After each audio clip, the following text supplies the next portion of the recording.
नमस्कार, आप देख रहे हैं सी न्यूज भारत। मैं हूं आपके साथ ज्योति अरोरा। वक्त हो गया है न्यूज बुलेटिन का, जिसमें हम जानेंगे आखिर कहां विद्यार्थियों ने पोस्टरों पर उकेरी प्रतिभा, आखिर कहां समाजवादी पार्टी अल्पसंख्यक सभा के मुजीम खां का किया गया भव्य स्वागत और कहां सहारा इंडिया के ग्राहकों ने किया ऑफिस में तोड़फोड़। इन सभी खबरों को जानेंगे विस्तार से, तो आइए नजर डालते हैं इस वक्त की बड़ी खबरों पे। समाजवादी पार्टी अल्पसंख्यक सभा के मोहम्मद मुजीब खां के प्रदेश उपाध्यक्ष बनाए जाने पर अल्पसंख्यक समाज के जिला उपाध्यक्ष अब्दुल रऊफ ने अल्पसंख्यक सभा के नगर अध्यक्ष समीर सिद्दीकी व अनेकों कार्यकर्ताओं के साथ बालामऊ कछौना में भव्य स्वागत किया, जिसमें अल्पसंख्यक सभा के नगर अध्यक्ष समीर सिद्दीकी, नगर महासचिव वारिस, विधानसभा अध्यक्ष अजमेरी मंसूरी, विधानसभा महासचिव डॉक्टर आरिफ, विधानसभा उपाध्यक्ष जीशान, शिक्षक सभा के प्रदेश सचिव RN सिंह समेत अन्य लोग मौजूद रहे। हरदोई से सी न्यूज संवाददाता आशीष गुप्ता की रिपोर्ट। चतरा जिले के सिमरिया मुख्य चौक स्थित टंडवार रोड में संचालित सहारा इंडिया के कार्यालय में पैसे के भुगतान को लेकर ग्राहकों ने जमकर हंगामा किया। पैसे की मांग को लेकर ग्राहकों का हंगामा देखते ही देखते इस कदर परवान चढ़ गया कि कार्यालय में रखे सामानों का तोड़फोड़ करना भी शुरू कर दिया गया। दरअसल सिमरिया प्रखंड के सबानो गांव निवासी कासिदा खातून ने 6 वर्ष पहले सहारा इंडिया कार्यालय में 2 लाख रुपए फिक्स डिपॉजिट के तौर पर जमा किया था, जिसके बदले सहारा इंडिया की ओर से जमा पैसे का 2 गुना भुगतान किया जाना था। वहीं जमा पैसे का मैच्योरिटी पूरा होने के बाद अपनी जमा पैसे की मांग को लेकर जब वो कार्यालय पहुंची और अपने पैसे के भुगतान की मांग करने लगी, तो शाखा प्रबंधक ने पैसे का भुगतान करने से साफ मना कर दिया। इस दौरान पैसे के अति आवश्यकता की बात कहकर भुगतान की मांग करते हुए महिला कार्यालय परिसर में ही बिलक बिलक कर रोने लगी। महिला ने बताया कि पिछले 4 महीनों से कार्यालय का चक्कर लगा रही है, फिर भी सहारा ग्रुप द्वारा आजकल कहकर टाल मटोल किया जा रहा है। महिला ने बताया कि 15 दिनों की उसकी बेटी की शादी है, फिर भी उसके खून पसीने की कमाई जो उसने जमा कर रखी है उसे वापस नहीं दिया जा रहा है। वहीं एक ग्राहक को सहारा इंडिया के प्रबंधक द्वारा पैसे दिए जाने से मना करने पर गुस्साए ग्राहक ने कार्यालय में रखे सामानों का तोड़फोड़ करना शुरू कर दिया। वहीं जब इस मामले की जानकारी सिमरिया थाना पुलिस को मिली तो पुलिस मामले की जांच में जुट गई। 2 लाख रुपया यहाँ जमा किए बाबू, फिक्स किए हैं और टेम्पो ले हमारा 4 महीना हो गया। यहाँ बॉन्ड पेपर पूरा सब कागज पत्र जमा कर दिए। यहाँ जब आते हैं सब स्टाफ लोग और मैनेजर भगा दे रहा। बेटी की शादी है, 18 तारीख के बरात है। हमारा बेटी की गहना जेवर कोई सामान कुछ नहीं बनाए हैं, कुछ नहीं लिए हैं और गरीब हम, कुछ नहीं, मेरे पास कोई खेती बाड़ी कुछ नहीं। हम यही पैसा जमा किए, कैसे करें बाबू, कैसे करें? हम वही हमारा पागल लग रहा, हम बहुत दिमाग, हम आत्महत्या कर लेंगे सब बेकत यहीं आके, नहीं पैसा मिलेगा। झारखंड से सी न्यूज संवाददाता लक्की की रिपोर्ट। उत्तर प्रदेश सरकार ने महिला सुरक्षा को लेकर कई कड़े कानून बनाए हैं, जिसके चलते लोग इसका पालन भी कर रहे हैं, लेकिन दरिंदों को ना तो कानून का भय और ना ही प्रशासन का डर। मामला कानपुर देहात गजनेर थाना क्षेत्र के मुहाना विजयनगर गांव का है, जहां बीते 2 दिन पहले लही के खेत में शौच क्रिया के लिए गई 5 साल की बच्ची को 2 दरिंदों ने हवस का शिकार बना लिया। दरिंदों ने बच्ची की हालत इतनी गंभीर कर दी है कि बच्ची हैलेट अस्पताल में जिंदगी और मौत की जंग लड़ रही है। वहीं सैकड़ों गांव के ग्रामीणों ने जिला मुख्यालय पर पहुंचकर रेनू नामक युवक के खिलाफ गिरफ्तारी को लेकर शिकायत की है। तो हमने मतलब धमाका सुनकर मैं दौड़ते दौड़ते गई, तो हमारी बच्ची को छोड़ नहीं रहे थे। छोड़ने में पास में गई तो हमारे साथ कह रहे थे चलो भाग जाओ, नहीं तो तुम्हारे भी साथ होगा। तो हमने खूब तेज से शोर मचाया था, हमारी बच्ची को छोड़ के भागे। कौन लोग हैं, कहाँ के रहने वाले हैं? वो कुसमा का रहने वाले हैं, एक मंगचा का रहने वाला है, पटना में। आज क्यों आई थी आप? आज आए थे, हमने इंसाफ लेने आए हैं। तो क्या हुआ, क्या इंसाफ लेने आई हैं? उसको सजा होनी चाहिए, रेनू को सजा होना चाहिए। हमको और कुछ नहीं, इंसाफ चाहिए, बस हमको सजा होना चाहिए। बच्ची की क्या कंडीशन है? क्या बच्ची की क्या कंडीशन है? अभी वैसे ही है, अभी अच्छी नहीं है, ICU में लगी हुई। अभी बोली नहीं है। इनके पति क्या हुआ है जो है आप डीएम अफसर थे तीनों लोग? तो हमारी बच्ची की वो मैदान गई थी, वहाँ से उठा करके लाइन ले गए थे बारात की याद किया। फिर उसके बाद हम रेनू को वहाँ पे गए थे, वहाँ से हम लोग गए थे, तो वहाँ फिर रेनू हड़का रहे थे, हमको भी सबको लोग हड़का रहे थे, वहाँ से भाग जाओ, जो करना कर लो। पुलिस ने पुलिस ने कार्रवाई नहीं की है क्या? पुलिस आई थी तो पुलिस रेनू के साथ में है, तो वहाँ की सुनवाई नहीं हुई है। अच्छा, आज मिले हैं डीएम साहब से, डीएम साहब ने क्या कहा? डीएम साहब ने सही कहा। क्या कहा? अरे कहा कि हाँ उनको सजा होना चाहिए। इंसाफ दिलाएंगे। परिवार सहित ग्रामीण मिले थे आपसे, क्या आश्वासन दिया है, क्या मांगे थी? गजलेर थाना क्षेत्र में घटना हुई थी बच्चे के साथ। उस क्रम में 2 अभियुक्तों को गिरफ्तार करके जेल भेजा गया। एक अन्य अभियुक्त को संरक्षण देने के आरोप में ये उस गांव से आए हुए हैं नागरिक और उनके परिवारजन, वो आरोप लगा रहे हैं। तो उस संबंध में एसपी महोदय द्वारा आदेश कर दिया गया है, मुकदमा पंजीकृत कर लिया जाएगा वहाँ पर भी, और अकॉर्डिंगली साक्ष्य के आधार पर उनकी गिरफ्तारी की। कानपुर देहात से सी न्यूज संवाददाता दीपक श्रीवास्तव की रिपोर्ट।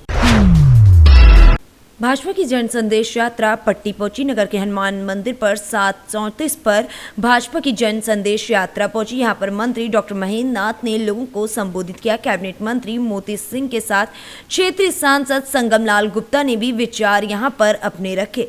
संदेश यात्रा के रथ पर उत्साही कार्यकर्ताओं ने पुष्प वर्षा की। वहीं 11 मिनट बाद ही यहां से यात्रा आगे की ओर प्रस्थान कर गई। इस दौरान यहां पर प्रमुख पट्टी राकेश सिंह, नगर पंचायत अध्यक्ष खेदन लाल जायसवाल, ग्राम प्रधान आनंद शुक्ला, पूर्व प्रमुख देवेंद्र नाथ पांडे, प्रधान राम शिरोमणि यादव, अशोक जायसवाल, जिला पंचायत सदस्य गिरीश जायसवाल, डॉक्टर DS गुप्ता, अजय जायसवाल समेत तमाम लोग मौजूद रहे।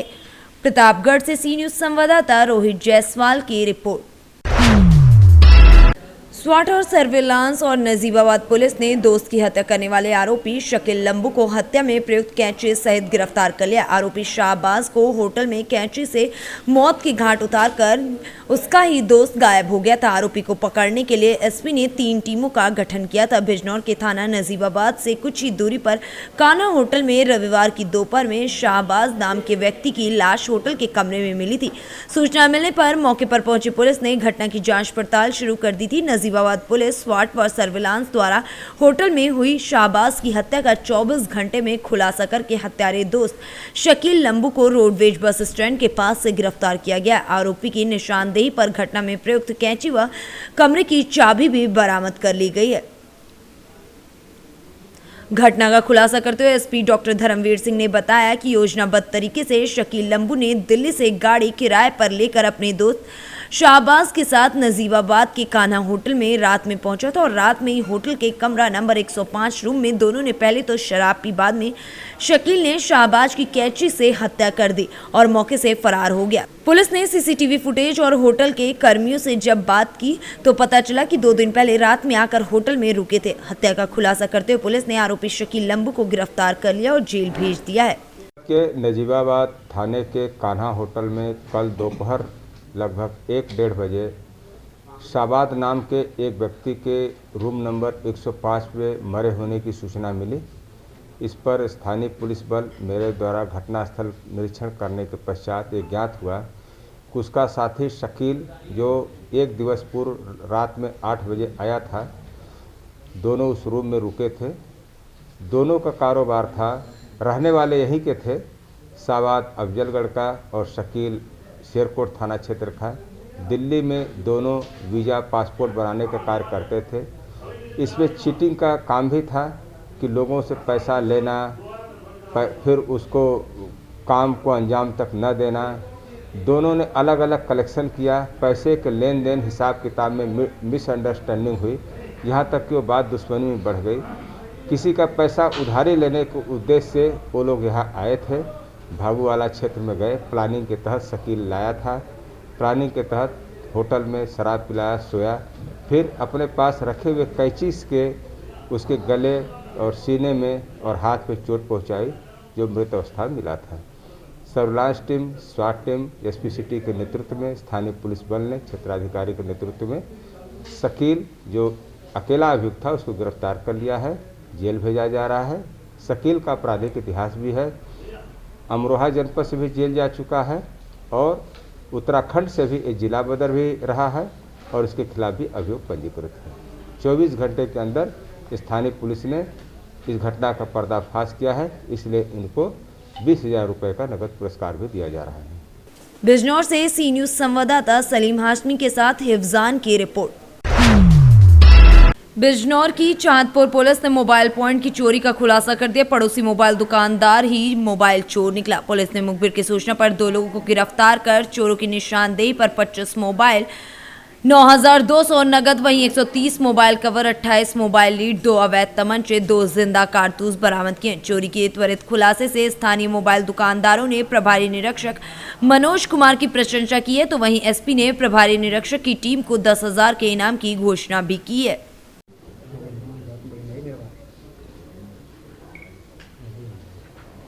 थाना चांदपुर पुलिस ने जुनैद एवं आदर्श कुमार नाम के 2 शातिर नकबजन को चोर को पकड़ा है।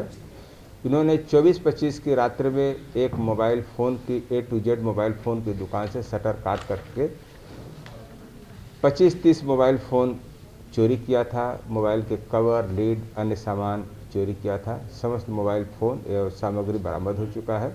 पूछताछ करने पर ज्ञात हुआ कि लगभग 1 महीना पहले इन्होंने एक और चोरी किया था। सुसंगत धाराओं में अभियोग पंजीकृत है। गिरफ्तार करके इनको जेल भेजा जा रहा है। इन मोबाइल फ़ोन का कीमत लगभग 2.5 लाख रुपए है और स्थानीय पुलिस को घटना वर्कआउट करने के लिए 10,000 रुपये का नकद पुरस्कार दिया जा रहा है। बिजनौर से सी न्यूज संवाददाता सलीम हाशमी की रिपोर्ट। खबर यूपी के चंदौली जनपद से, जहां जनपद के कमालपुर में समाजवादी चिंतक जिला पंचायत सदस्य अंजलि सिंह के नेतृत्व में कमालपुर में नेत्र परीक्षण शिविर का सफल आयोजन किया गया, जिसमें कुशल नेत्र परीक्षकों द्वारा लगभग 250 मरीजों का नेत्र परीक्षण कराया गया, जिसमें दर्जनों गांव के लोगों ने नेत्र परीक्षण करवाया। नमस्कार, जय हिंद। आज हमारे क्षेत्र जनपद चंदौली के सकलिया तहसील अंतर्गत कमालपुर में नेत्र चिकित्सा शिविर का आयोजन कराया गया था और मैं धन्यवाद देता हूं आनंद नेत्रालय मुगल सराय को।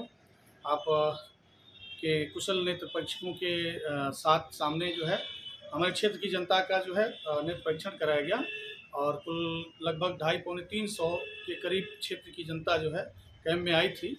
और मेरा प्रयास है कि अपने क्षेत्र की जनता का जितना बेहतर से बेहतर सेवा हो सके, लोगों तक जितनी सुविधाएं पहुंचाई जा सके, चाहे वो हॉस्पिटल के माध्यम से हो, चाहे विद्यालय के माध्यम से हो, चाहे खेलकूद का सहयोग हो, चाहे किसी भी मामले में मेरे क्षेत्र के बड़े बुजुर्गों की सेवा, मेरे क्षेत्र के युवा नौजवानों की सेवा मैं करने में सफल रहूं। मैं क्षेत्र की जनता से आशीर्वाद मांगता हूं और साथ ही हॉस्पिटल को धन्यवाद देता हूं। और इसके साथ साथ आज इस हॉस्पिटल में कुल 83 मरीजों को लाया गया है। मेरा प्रयास है कि मेरे कमालपुर में, मेरे धानापुर में मेरे क्षेत्र की जनता को कहीं भटकना न पड़े और लोगों की सेवा जितनी ज़्यादा से ज़्यादा हो सके, लोगों की सेवा में जो भी सुविधाएं हैं वो क्षेत्रीय लोगों की सेवा में क्षेत्र में मुहैया कराई जाए। चाहे उसके लिए मुझे बनारस, मुगलसराय, चंदौली या अन्य कहीं से भी अगर सहयोग लेना पड़ा तो मैं लेने को तैयार हूँ और क्षेत्र की जनता की सेवा में समर्पित सदैव था, हमेशा रहूँगा और क्षेत्र की जनता से आशीर्वाद मांगता हूँ। जय हिंद, जय समाज। चंदौली से सी न्यूज संवाददाता मधु श्रीवास्तव की रिपोर्ट। बख्शीपुरवा गांव के पास सोमवार की दोपहर तेज रफ्तार डंपर से कुचलकर 5 वर्षीय बालक की घटनास्थल पर ही दर्दनाक मौत हो गई। मौत की खबर सुनते परिजनों में चीख पुकार मच गई।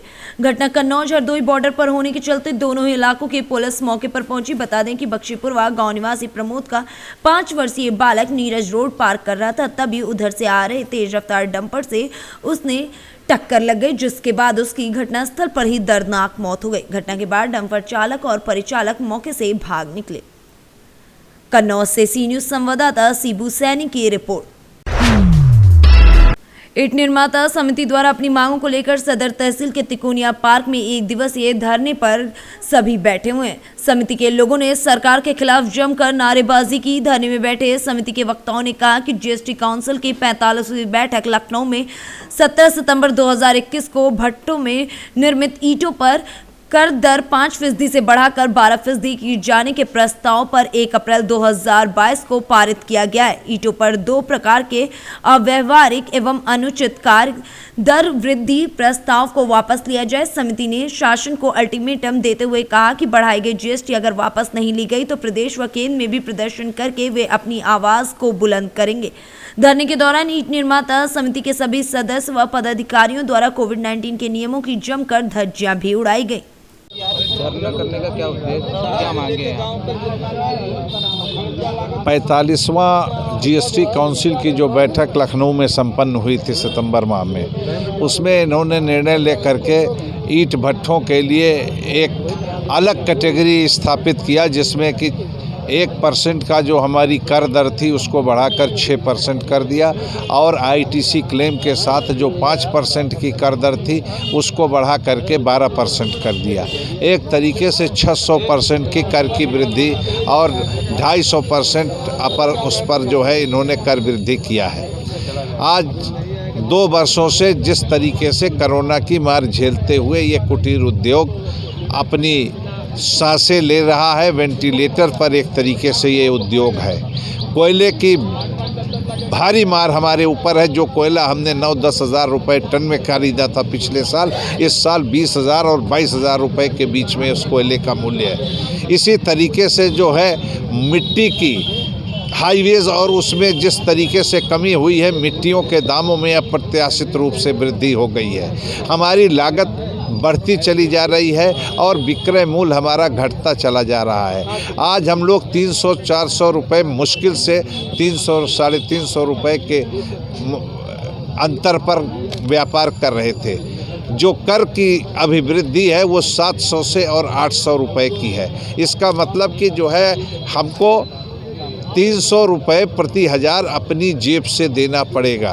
एक तरीके से लगता है कि सरकार ने ये बुलडोजर इस कुटीर उद्योग के ऊपर कर के माध्यम से चलाने का प्रयास किया है, और फ्लाई ऐश और दूसरी जो बहुराष्ट्रीय कंपनियां इस क्षेत्र में आना चाहती हैं उनके लिए रास्ता प्रशस्त करने के लिए ही इस उद्योग को समाप्त करने के ऊपर सरकार का ये प्रयास है, और जिसके विरोध में तमिलनाडु से लेकर कर्नाटका से लेकर महाराष्ट्र से लेकर गुजरात, मध्य प्रदेश, बिहार, बंगाल, आसाम सभी जगहों पर हमारी जो राज्य इकाइयाँ है वो धरना प्रदर्शन कर रही हैं। जीएसटी काउंसिल में जो उनके राज्यों से प्रतिनिधि हैं उनसे मिल कर के अपनी बात कह रही हैं, और हम लोग भी माननीय मुख्यमंत्री।